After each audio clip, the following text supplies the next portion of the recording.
इधर इंदौर में पिछले 24 घंटे में 43 नए पॉजिटिव केस आए हैं। जिले में अब पॉजिटिव मरीजों की संख्या 1611 पहुंच चुकी है। एक संक्रमित की इलाज के दौरान मौत हुई है। अब तक 77 मरीजों की मौत अकेले इंदौर में हो चुकी है। एमजे मेडिकल कॉलेज ने हेल्थ बुलेटिन जारी किया है, जिसके अनुसार 43 नए पॉजिटिव केस सामने आए हैं। एक की मौत भी हुई है पिछले 24 घंटे में और अब अकेले इंदौर में 1611 कोरोना संक्रमितों का आंकड़ा पहुंच चुका है। इलाज के दौरान अब तक 77 मरीजों की मौत हो चुकी है। इंदौर में पहले की अपेक्षा रिकवरी रेट सुधरा है और धीरे धीरे कंटेनमेंट जोन में टेस्टिंग के बाद पॉजिटिव आने वालों की संख्या भी कम हुई है। ऐसा इसलिए क्योंकि जो पॉजिटिव केसेस आ रहे हैं वो या तो कंटेनमेंट जोन के ही है, एक ही परिवार के लोग हैं, या वो लोग हैं जिनकी एक बार रिपोर्ट, 2 बार रिपोर्ट निगेटिव आ चुकी है। शालिनी हाडिया जुड़ गई हैं ज्यादा जानकारी के साथ। शालिनी, 43 नए पॉजिटिव केस और एक की मौत, फिर भी अगर इंदौर को देखें तो प्रशासन यही कह रहा है कि टेस्टिंग के साथ साथ रिकवरी रेट बढ़ रहा है।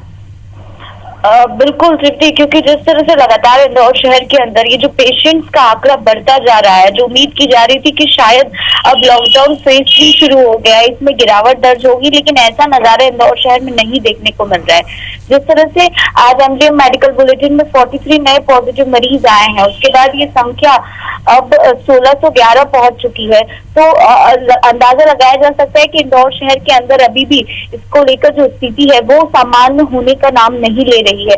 और साथ ही साथ मॉर्टेलिटी रेट की बात की जाए तो वो हर दिन अब तेजी से बढ़ रहा है, क्योंकि देखिए इसके पहले भी देखा पिछले 2-3 दिनों से जो हर दिन है मौत के आंकड़े सामने आ रहे हैं, और आज अगर बात की जाए तो एक मौत की पुष्टि हुई है। तो यानी इंदौर शहर के अंदर अभी बहुत ज्यादा सख्ती की आवश्यकता है और खासतौर पर लोगों को घरों से बाहर नहीं निकलने की हिदायत दी जा रही है, क्योंकि देखिए ये जो लॉकडाउन 3rd है ये सबसे महत्वपूर्ण है, क्योंकि ये टर्निंग पॉइंट साबित होगा। अगर अभी इस समय इस वीक अगर पूरा कोरोना को कंट्रोल कर लिया जाता है तो ये इंदौर शहर के लिए बेहतर होगा, लेकिन अगर आने वाले दिनों में भी ये तेजी से बढ़ेगा तो ये और ज्यादा जो मुश्किलें है वो खड़ी कर सकता है। हालांकि जिला प्रशासन इसको लेकर बड़ी मुस्तैदी के साथ काम में जुटी है। सर्वे की टीम हो या कॉन्टैक्ट ट्रेसिंग वो लगातार की जा रही है, लेकिन सवाल ये भी खड़े हो रहे हैं क्योंकि इंदौर शहर के अंदर 1000 से ज्यादा की क्षमता है टेस्ट करने की, लेकिन जिस तरह से बेहद ही कम सैंपल जो है अभी वो सामने आ रहे हैं। 426 सैंपल्स की जांच हुई थी, जिसमें से 325 के करीब जो है नेगेटिव आए हैं। तो यानी टेस्टिंग की जो कमी है पहले वो कम हो रही है, मतलब सैंपल्स की जांच कम हो रही है।